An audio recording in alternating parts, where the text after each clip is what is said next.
الحمد لله رب العالمين والصلاة والسلام على سيد المرسلين أما بعد فأعوذ بالله من الشيطان الرجيم بسم الله الرحمن الرحيم الصلاة والسلام عليك يا رسول الله وعلى آلك وأصحابك يا حبيب الله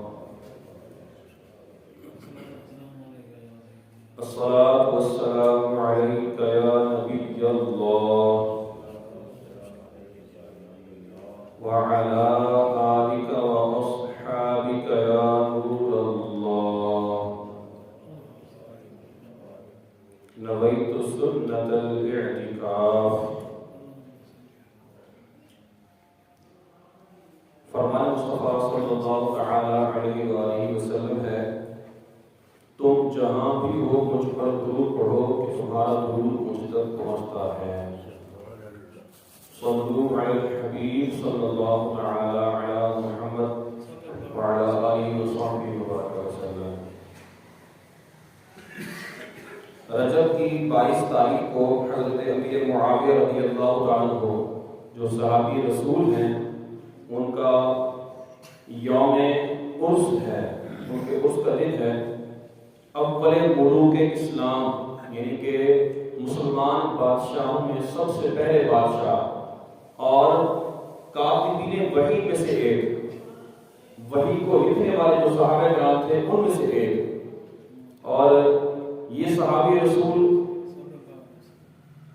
عظمت اور شان والے ہیں، سارے صحابہ عظمت و شان والے ہیں، اور کیوں نہ ہو کہ وہ صحابی ہیں، یعنی کہ میرے آقا صلی اللہ تعالی علیہ وآلہ وسلم کے ساتھ رہنے والے، میرے آقا صلی اللہ تعالی علیہ وسلم کی صحبت کا شرف حاصل کرنے والے ہیں۔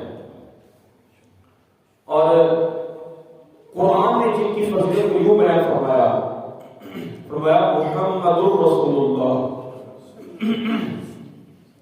محمد صلی اللہ تعالی علیہ وسلم اللہ کے رسول ہیں، والذین معہ اور جو ان کے ساتھ والے ہیں، اشداء علی الکفار وہ کافروں پر بہت سخت، رحماء بینہم اور آپس میں بہت رحم دل ہیں، تراہم رکعا سجدا تم ان کو رکوع کرتے ہوئے اور سجدہ کرتے ہوئے دیکھو گے، یبتغون فضلا من اللہ ورضوانا اللہ کا فضل اور اللہ کی رضا تلاش کرتے ہیں، اور سیماہم فی وجوہہم من اثر السجود ان کے چہروں میں ان کے سجدوں کے اثر کی نشانیاں ہیں۔ ان کی نشانیاں کیا ہیں کہ ان کے چہروں میں ان کے سجدوں کے اثر نظر آتے ہیں، اور یہ ساری باتیں وہ ہیں ذالک مثلہم فی التوراۃ جن کی مثال صرف قرآن میں نہیں بلکہ تورات میں بھی بیان کی گئی ہے، وَمَثَلُهُ فِي الْإِنْجِيلِ اور یہ وہ ہیں جن کی مثال انجیل میں بیان کی گئی ہے، یعنی کہ صحابہ کرام علیہم رضوان کا ذکر قرآن میں بھی ہے، تورات میں بھی ہے، زبور میں بھی ہے، انجیل میں بھی ہے، دیگر صحیفوں میں بھی ہے۔ تو صحابہ کرام علیہم رضوان کی شان برابر بلکہ رب کریم نے صراحت کے ساتھ بالکل واضح الفاظ میں قرآن پاک میں کیا ارشاد فرمایا والسابقون الاولون من المہاجرین والانصار والذین اتبعوهم باحسان، مہاجرین اور انصار میں سے جو پہلے ایمان لانے والے ہیں اور جو بعد والے ہیں، والذین اتبعوهم باحسان اور وہ جنہوں نے بھلائی کے ساتھ نیکی کے ساتھ ان کی پیروی کی لیکن وہ بعد میں ایمان لے آئے، مہاجرین ہوں انصار ہوں جو جتنے بھی صحابہ ہیں پہلے والے ہوں بعد والے ہوں، پہلے ان کا ذکر کیا گیا جو پہلے ایمان لانے والے ہیں، بعد میں پھر بعد والوں کا بھی ذکر کیا گیا۔ ان کے بارے میں فرمایا رب کریم نے کتنے واضح الفاظ میں فرمایا رضی اللہ عنہم ورضوا عنہ، اللہ ان سے راضی ہو گیا اور یہ اللہ سے راضی ہو گئے، وَأَعَدَّ لَهُمْ جَنَّاتٍ تَجْرِي تَحْتَهَا الْأَنْهَارُ اور اللہ پاک نے ان کے لیے ایسی جنتیں ایسے باغات تیار کیے ہیں جن کے نیچے نہریں بہ رہی ہیں۔ کن کے لیے؟ صحابہ کرام کے لیے، مہاجرین اور انصار صحابہ، سارے کے سارے صحابہ کرام، مہاجرین پہلے والے ہوں یا بعد والے ہوں یا شروع میں اسلام قبول کرنے والے ہوں یا نبی کریم صلی اللہ تعالی علیہ وسلم کی حیات طیبہ کے آخری حصے میں ظاہری حیات طیبہ کے آخری حصے میں ایمان قبول کرنے والے ہوں، سارے کے سارے صحابہ اللہ ان سے راضی، وہ اللہ سے راضی، سبھی کے لیے جنت ہے۔ میرے پیر صاحب نے کتنا پیارا نعرہ دیا ہے اسی آیت کریمہ کو گویا کے سامنے رکھتے ہوئے۔ یہ آیت کریمہ ہو گئی، دیگر آیات کریمہ ہو گئی، احادیث مبارکہ ہو گئی، اسی وجہ سے ہمارا عقیدہ ہے کہ تمام صحابی، تمام صحابہ جنتی ہیں۔ میرے پیر صاحب اس نعرہ لگاتے ہیں ہر صحابی نبی جنتی جنتی، ہر صحابی نبی جنتی جنتی۔ تو رب کریم فرمایا اللہ پاک نے ان کے لیے ایسے باغات، ایسی جنتیں تیار کی ہیں جن کے نیچے نہریں بہ رہی ہیں، خالدین فیہا، اس میں ہمیشہ رہیں گے، ذالک الفوز العظیم، یہ بڑی کامیابی ہے۔ ان کے صحابہ کرام کامیاب ہو گئے، دیگر جو جنت میں جا کے کامیاب تو وہ بھی ہوئے، لیکن کون جنت میں جائے گا کون نہیں جائے گا اس کا کنفرم پتہ کسی کو نہیں ہے۔ بھائی مثال کے طور پر ہم میں سے لوگ ہیں، کون جنتی ہے کون جنتی نہیں ہے پتا ہے؟ اب آپ کہیں کہ بھی امام صاحب آپ نماز پڑھاتے ہیں، آپ پانچوں نمازیں باجواب پڑھتے پڑھاتے ہیں اور دیگر عبادت کرتے ہیں، آپ تو جنتی ہیں۔ کوئی کس نے کہا؟ آپ پاس کوئی دلیل نہیں، میرے پاس کوئی دلیل کوئی نہیں، ہمارے پاس تو اللہ معاف فرمائے، اللہ محفوظ فرماتا ہے، العیاذ باللہ۔ اس چیز کی بھی دلیل نہیں ہے کہ میں اپنا ایمان سلامت لے کر دنیا سے جا سکتا ہوں یا نہیں۔ غوث پاک رحمت اللہ تعالی علیہ اللہ کے ولی، ولیوں کے سردار صحابی نہیں ہیں، لیکن انہوں نے کیا کہا؟ اپنے فارسی شعر میں یوں کہتے ہیں، جس کا ترجمہ ہے، کہتے ہیں لوگ کہہ رہے ہیں کل عید ہے کل عید ہے، لیکن میرے لیے عید کا دن وہ ہوگا کہ جب میں اپنا ایمان سلامت لے کر قبر میں داخل ہو جاؤں گا۔ اتنے بڑے اللہ کے ولی وہ بھی یہ ڈر رہے ہیں، ڈرتے صحابہ کرام نہیں تھے قطعی جنتی ہونے کے باوجود، لیکن کسی اور کے پاس جنتی ہونے کی دلیل نہیں ہے۔ صحابہ کرام کے بارے میں قرآن بیان فرما رہا ہے، قرآن جن کو جنتی کہہ رہا ہے، تو ان کے لیے یقینی بات ہے کہ وہ جنتی ہیں، قطعی جنتی ہیں، اور سارے صحابہ جنتی ہیں۔ اور میرے محبوب کریم صلی اللہ علیہ وسلم، اللہ کے پیارے حبیب صلی اللہ علیہ وسلم نے صحابہ کرام کے بارے میں کیا واضح الفاظ میں ارشاد فرمایا۔ آپ نے بخاری شریف کی حدیث سے بات سنی ہے، میرے آقا علیہ السلام فرماتے ہیں، ابو سعید خدری رضی اللہ عنہ سے روایت ہے، فرمایا لا تسبوا اصحابی، بخاری شریف میں یوں ہے اور مسلم شریف میں یہی حدیث پاک یوں ہے کہ آپ نے دو مرتبہ فرمایا لا تسبوا اصحابی، لا تسبوا اصحابی، میرے صحابہ کو برا بھلا مت کہنا، میرے صحابہ کو برا بھلا مت کہنا۔ فَلَوْ أَنَّ أَحَدَكُمْ أَنفَقَ مِثْلَ أُحُدٍ ذَهَبًا، اگر تم میں سے، یعنی جو صحابی نہیں ہے ان میں سے کسی نے احد پہاڑ کے برابر، اللہ کرے ہم سب کو مدینہ دیکھنا نصیب ہو، بار بار نصیب ہو، احد پہاڑ جس نے دیکھا ہو کتنا بڑا پہاڑ ہے، اس کی چوڑائی اور اس کی لمبائی کتنے رقبے میں پھیلی ہوئی ہے، کلومیٹر میں پھیلا ہوا ایک پہاڑ ہے یہ۔ تو فرمایا اگر تم میں سے جو صحابی نہیں ہے ان میں سے کوئی احد پہاڑ کے برابر سونا خرچ کرے، فلو ان احدکم انفق مثل احد ذهبا، سونا خرچ کرے، ما بلغ مد احدهم ولا نصیفه، میرے صحابہ کے ایک مد یا آدھے مد کے برابر بھی اس کا ثواب نہیں پہنچ سکتا۔ اور شارحین حدیث نے یہ بیان کیا ہے کہ یہاں پر جو آدھا مد یا ایک مد مطلب ایک یہ بھی لیا کہ چلو بھر مٹھی، ایک مٹھی آدھی مٹھی یا ایک چلو آدھا چلو، یہ اس کا معنی بیان کیا ہے، دیگر معنی بھی بیان کیے گئے ہیں۔ تو یہ ایک طرف وہ اناج، گندم، جو، چاول وغیرہ، یہ اناج ایک طرف ہو، میرے صحابہ میں سے اگر اتنا بھی خرچ کرے، ایک مد یا آدھا مد بھی یہ اناج کا خرچ کرے، اور دوسری طرف تم احد پہاڑ کے برابر سونا لے آؤ، سارا اللہ میں خرچ کر دو، تمہارا سونا احد پہاڑ کے برابر سونا، اتنا ثواب اس کا نہیں پیغمبر اتنا میرے صحابہ کی ایک مٹھی ایک مد یا آدھ مد جو یا گندم خرچ کرنے کا ثواب ہوگا.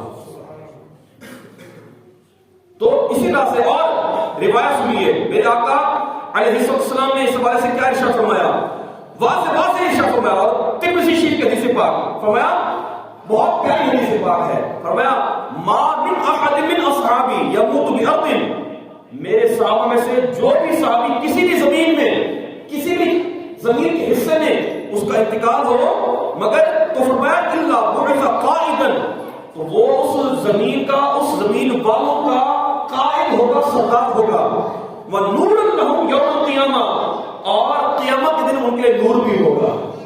تو جہاں پر صحابہ کرام کے مزارات ہوں اس مزار کے علاقے والے خوش نصیب ہیں کہ یہی صحابی کل قیامت کے دن ہمارے سربراہ بھی ہوں گے, ہمارے رہنما بھی ہوں گے, اور ہمارے لیے نور بھی بنیں گے. کتنی فضیلت کی بات ہے. اور انہی صحابہ میں سے ایک صحابی حضرت امیر معاویہ رضی اللہ عنہ, صحابی رسول ہیں, کاتب وحی ہیں, اللہ پاک کے حبیب صلی اللہ علیہ وسلم نے ان کے بارے میں بالکل واضح ارشاد فرمایا ہے. جو احادیث ارشاد فرمائے میں آپ کو سناتا ہوں. چنانچہ ایک حدیث پاک کو جو آپ سنتے ہی رہتے ہیں, میں نے پہلے بھی بیان کی ہے کہ میرے آقا علیہ السلام نے ارشاد فرمایا, ترمذی شریف کی حدیث پاک ہے, آپ نے دعا کی اللہم اجعلہ ہادیا مہدیا واہدی بہ, اے مولا کریم معاویہ کو ہدایت دینے والا بنا دے, ہدایت یافتہ بنا دے, اور ان کے ذریعے ہدایت لوگوں کو عطا بھی فرما. اور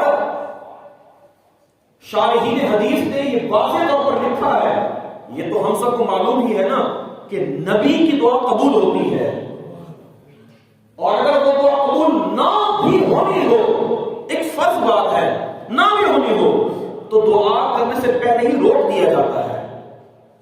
تو میرے آقا علیہ السلام نے دعا فرمائی اور میرے آقا کی ہر دعا قبول ہے, اور آپ نے یہ دعا امیر معاویہ رضی اللہ عنہ کے لیے فرمائی. ایک مرتبہ حضرت عائشہ صدیقہ رضی اللہ عنہا فرماتی ہیں, حضرت ام حبیبہ رضی اللہ عنہا جو میرے معاویہ رضی اللہ عنہ کی بہن ہیں اور ساتھ ساتھ امہات المؤمنین میں سے ایک زوجہ مطہرہ ہے, مسلمانوں کی مائیں ہیں, ایمان والوں کی مائیں ہیں. آپ فرماتی ہیں, حضرت عائشہ صدیقہ فرماتی ہے کہ نبی کریم صلی اللہ علیہ وسلم ام حبیبہ رضی اللہ عنہا کے پاس موجود تھے, تشریف فرما تھے. کسی نے دروازے پر دستک دی, آپ نے فرمایا جاؤ دیکھو کون ہے. انہوں نے جا کر دیکھا تو حضرت امیر معاویہ رضی اللہ عنہ, ان کے بھائی حاضر خدمت ہوئے ہیں, عرض کی معاویہ ہیں. آپ صلی اللہ علیہ وسلم نے ارشاد فرمایا انہیں بلا لو. امیر معاویہ رضی اللہ عنہ خدمت میں حاضر ہوئے تو آپ صلی اللہ علیہ وسلم نے دیکھا یہ میں قلم اٹھا رہا ہوں, وہ اس انداز کو اختیار کرنے کی کوشش کر رہا ہوں, وہ انداز ہے تاکہ ہمارے دل میں اور محبت پیدا ہو, وہ محبت پر انداز.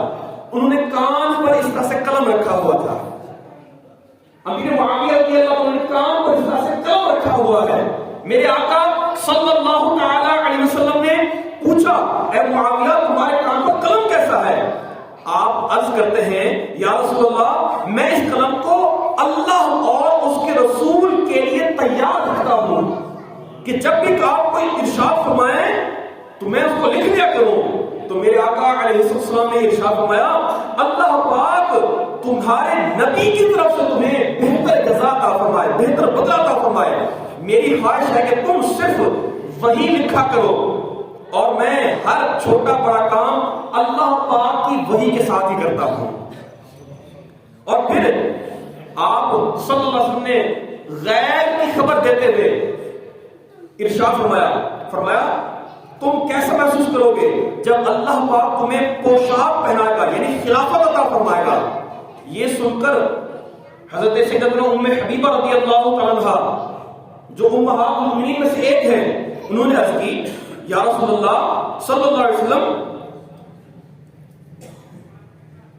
کیا میرے بھائی کو خلافت عطا کی جائے گی؟ کیا اللہ پاک میرے بھائی کو خلافت عطا فرمائے گا؟ آپ علیہ السلام نے فرمایا ہاں, لیکن اس میں آزمائش ہے. اور اس کے بعد کیا فرمایا ام حبیبہ رضی اللہ تعالیٰ عنہا نے عرض کی کہ آپ یا رسول اللہ آپ ان کے لیے دعا فرما دیجئے. تو میرے آقا علیہ السلام نے ان کے لیے یوں دعا فرمائی اللہم اہدہ بالہدی اللہم اہدہ بالہدی وجنبہ الردی وَغْفِرْ لَهُ فِي الْآخِرَةِ وَالْأُولَى. یعنی اے اللہ پاک معاویہ کو ہدایت پر ثابت قدمی عطا فرما اور انہیں ہلاکت سے محفوظ فرما اور دنیا اور آخرت میں ان کی بخشش فرما. کتنی پیاری حدیث پاک، واضح حدیث پاک. میرے آقا علیہ السلام نے یہ حضرت امیر معاویہ رضی اللہ عنہ کے لیے دعا فرما دی اور آپ رضی اللہ عنہ عاشق رسول، بہت ہی عشق رسول رکھنے والے صحابی تھے. چنانچہ آپ کے عشق رسول کا انداز دیکھیے. میرے آقا علیہ السلام کے تبرکات سے آپ کی محبت دیکھیے کہ حضرت علقمہ رضی اللہ تعالیٰ عنہ کی والدہ کہتی ہیں کہ ایک بار امیر معاویہ رضی اللہ عنہ تشریف لائے اور آپ نے ام المؤمنین حضرت عائشہ صدیقہ رضی اللہ عنہا سے ان کی بارگاہ میں پیغام بھیجا کہ آپ مجھے نبی کریم صلی اللہ تعالی علیہ وسلم کا مبارک جبہ اور منہ مبارک بال شریف عطا فرما دیجئے تاکہ ہم ان سے تبرک حاصل کریں. چنانچہ آپ نے حضرت عائشہ صدیقہ رضی اللہ عنہ نے میرے ذریعے کہ حضرت علقمہ کی والدہ کہتی ہیں میرے ذریعے یہ تبرکات بھجوا دیے. جب امیر معاویہ رضی اللہ عنہ کے پاس یہ تبرکات پہنچے تو کرتا لے کر انہوں نے پہن لیا اور مبارک بال شریف ان کو دھو کر پانی میں دھو کر کچھ پانی پی لیا اور کچھ پانی اپنے جسم پر، اپنے لباس پر، اپنے کپڑوں پر ڈال دیا. یہ عشق رسول کی بات ہے. اسی طرح سے ایک اور روایت آپ کو سناتا ہوں. چنانچہ امیر معاویہ رضی اللہ عنہ آپ کا بے مثال کفن دیکھیے. امیر معاویہ رضی اللہ عنہ کے پاس نبی اکرم صلی اللہ تعالی علیہ وسلم کا مبارک کرتا، ایک تہبند اور ایک چادر اور چند موئے مبارک تھے، بال شریف تھے. آپ نے وفات کے وقت یہ وصیت فرمائے کہ ان مقدس کپڑوں میں مجھے کفن دینا، کہ میرا کفن ان کپڑوں کا بنانا، یہ جو جبہ مبارکہ ہے، یہ چادر شریف ہے، ان کا میرا کفن بنانا، اور یہ منہ مبارک اور نبی کریم علیہ السلام نے جو مبارک ناخن تراشے، وہ جو تراشے ہوئے ناخن شریف ہیں، ان کو میرے ماتھے، میری آنکھوں پر اور میرے ہونٹوں پر رکھ دینا اور میرے سینے پر، ناک پر رکھ دینا، اور پھر مجھے ارحم الراحمین اللہ پاک کی رحمت کے حوالے کر دینا. یہ آپ کا عشق رسول ہے. ایسے صحابی، ایسے عاشق رسول صحابی، کاتب وحی صحابی، اور ان کی صحابیت حدیث پاک سے ثابت اور ساتھ ساتھ ان کا ہدایت یافتہ ہونا بھی حدیث پاک سے ثابت ہے. کیونکہ میرے آقا نے دعا فرمائی ان کے لیے، واضح دعائیں موجود ہیں. تو کتنے پیارے صحابی ہیں یہ. اللہ پاک ہم سب کو ان کی بھی اور تمام صحابہ کرام کی برکت نصیب فرمائے. آج غالباً 15 رجب ہے، 16 رجب ہے. آج 16 رجب ہے اور 22 رجب کو آپ کا یوم عرس ہے. یعنی اگلے جمعے سے پہلے تقریباً جمعرات کے دن ان کا عرس کا دن بنے گا. تو میں نے ان کا تذکرہ پہلے کر لیا، ورنہ اگلے جمعے کو بھی ہو سکتا تھا، ایک دن بعد ہو سکتا تھا. تو ان کا تذکرہ اس لیے میں نے پہلے کیا ہے. پیچھے ہم نے امام جعفر صادق رضی اللہ عنہ کے حوالے سے ہم نے محفل بھی کی. کل ان کے حوالے سے ہم نے الحمدللہ کھیر بھی کھلائی عصر کے وقت نماز کے بعد، کیونکہ کل آپ کا یوم عرس تھا. تو 22 رجب کو آپ کا یوم عرس ہوگا. لیکن میں یہ چاہ رہا تھا کہ 2 جمعے میں معراج کے حوالے سے بیان کروں، اس لیے میں نے پہلے ان کا تذکرہ کر لیا اور آگے انشاءاللہ معراج کا بیان سنیں گے. اللہ پاک ہم سب کو سنتے رہنے کی اور عمل کرنے کی توفیق نصیب فرمائے. آمین. بجاہ نبی صلی اللہ علیہ وسلم.